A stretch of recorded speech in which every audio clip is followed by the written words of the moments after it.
તો કચ્છમાં પણ બીએલઓની કામગીરીમાં થતા દબાણ અંગે શિક્ષકોએ ચડાવી છે બાયો, જ્યાં એસઆઈઆરની કામગીરીમાં જોડાયેલા 10 તાલુકાના બીએલઓએ ભુજ કલેક્ટર કચેરીએ આવેદનપત્ર આપ્યું હતું અને કામગીરી દરમિયાન થતા દબાણો અંગે રજૂઆત કરી હતી. અત્રે મહત્વપૂર્ણ છે કે જિલ્લા પ્રાથમિક શિક્ષક સંઘ દ્વારા 17 જેટલા મુદ્દાઓ ટાંકીને રજૂઆત કરવામાં આવી.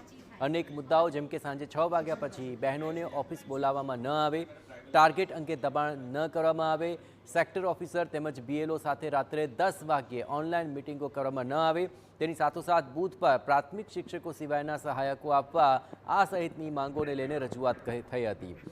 જિલ્લાના 90% શિક્ષકો બીએલઓ તરીકે રોકાતા શિક્ષણ કાર્ય પર પણ ગંભીર અસર થતી હોવાની રજૂઆત કરાઈ હતી.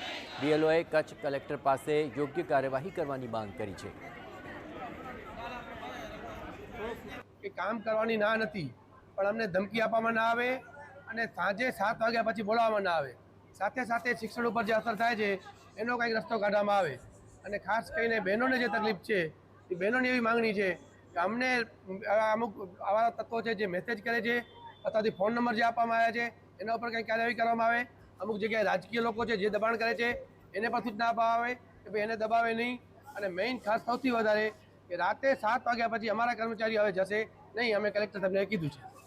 સરકાર જોડે એસઆઈઆરના તમામ ડેટા, અગાઉની ચૂંટણીઓ થયેલી છે તો એસઆઈઆરના તમામ ડેટા છે જ, તો ફરીવાર એકના એક કામગીરી કરી શિક્ષકનો ટાઈમ, બાળકો સાથે જે શિક્ષણનો ટાઈમ અમારે આપવાનો છે અમે આપી નથી શકતા.